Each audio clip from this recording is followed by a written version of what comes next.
যার সাথে যার মহব্বত, তার সাথে তার, আসতে কইছেন, তার সাথে তার। এই জন্য কার সাথে মুআমালাত আপনার, আপনি কার সাথে চলেন, আপনি কার সাথে বন্ধুত্ব রাখছেন, কার জন্য ভালোবাসাটা বিলাইয়া দিছেন, আপনাকে এটা পরীক্ষা করে দেখতে হবে।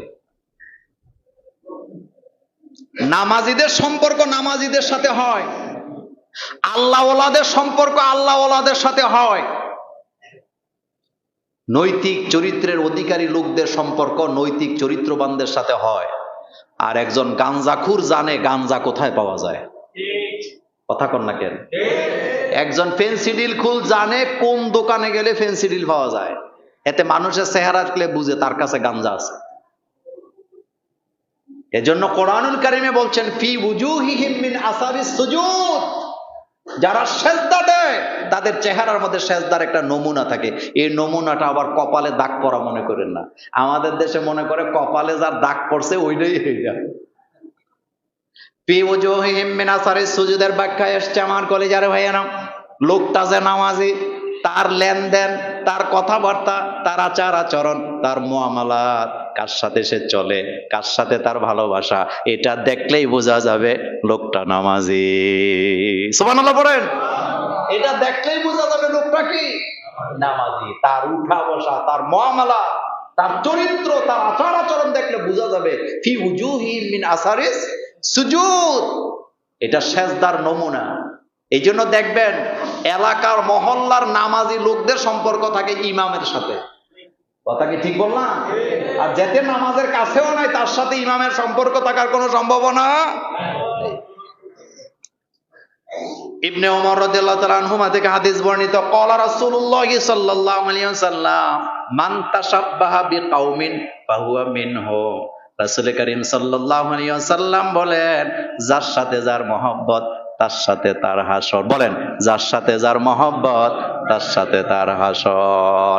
আপনি যাকে দুনিয়াতে ভালোবাসতেন, যার সাথে চলতেন, যার সাথে মুআমালাত, যার সাথে উঠা বসা ছিল, যার সাথে আপনার হৃদয়ের ভালোবাসা ছিল, তাই আমাদের ময়দানে আপনি যখন দাঁড়াবেন তাকায় দেখবেন তারা আপনার কাছেই আছে। এজন্য বন্ধুত্ব কারে বানাইছেন? আলেমের সাথে আপনার সম্পর্ক নেই, আলেম হলে আপনার শত্রু। বুঝবেন আল্লাহ আল্লাহ রাসূলও আপনার কি শত্রু। ইসলামের সাথে আপনার দুশমনী বুঝবেন কিয়ামতের ময়দানে। কাফের মুশরিকের সাথে আপনার হাসর হবে। আপনি কখনো ইসলামপন্থীদের সাথে কিয়ামতের ময়দানে দাঁড়াতে আমতাজুল ইয়াউমা আইয়ুহাল মুজরিমুন। কিয়ামতের ময়দান আলাদা করে দেওয়া হবে। আল্লাহ বলবেন মুমিনরা একদিকে যা, কাফেররা আরেক দিকে যা, আলাদা হয়ে যা। আলাদা করার পদ্ধতিটা দেখেন। আল্লাহ জিজ্ঞেস করবেন তোমরা কি সবাই নামাজ আদায় করেছ? চিল্লান দিয়ে সবাই বলবে আমরা নামাজি। আল্লাহ বলবেন অরকাউ মার রাকিন, নামাজি যদি হয়ে থাকো রুকু দিয়ে দেখাও। যারা নামাজ পড়তো না সেদিন ধরা পড়বে, তাদের মেরুদণ্ড সোজা হয়ে থাকবে, বাঁকা করে রুকু দিতে পারবে না। কিন্তু আপনারা যারা নামাজ আদায় করেছেন আপনাদের জন্য রুকুটা সহজ করে দিবেন কে? সুবহানাল্লাহ। এই জন্য সিদ্ধান্ত নিবেন ভালোবাসাটা কার জন্য রাখছেন। ইমামের পিছে নামাজ পড়ে ঠিক, ইমাম যদি হক কথা বলে ইমামরে পছন্দই করে না। 10 বছর যে ইমামের পেছনে নামাজ আদায় করছে, ইমাম যখন আল্লাহর জমিনে আল্লাহর দিন কায়েমের ওয়াজ করে, হেতে গোপনে যে পুলিশের কাছে রিপোর্ট দেয় হুজুর কিন্তু মকদল করে তারে ধরো, এমন বেঈমান মুসল্লিও আমার দেশে আছে না? না। যে ইমামের পেছনে 10 বছর নামাজ আদায় করলা, রুকু দিলা, সেজদা দিলা, ইত্তেবা করলা, সেই ইমাম যখন আল্লাহর জমিনে আল্লাহর দিন কায়েমের কথা বলে তখন ইমাম সাহেবটা শত্রু হয়ে যায়। কথা কি ঠিক বললাম?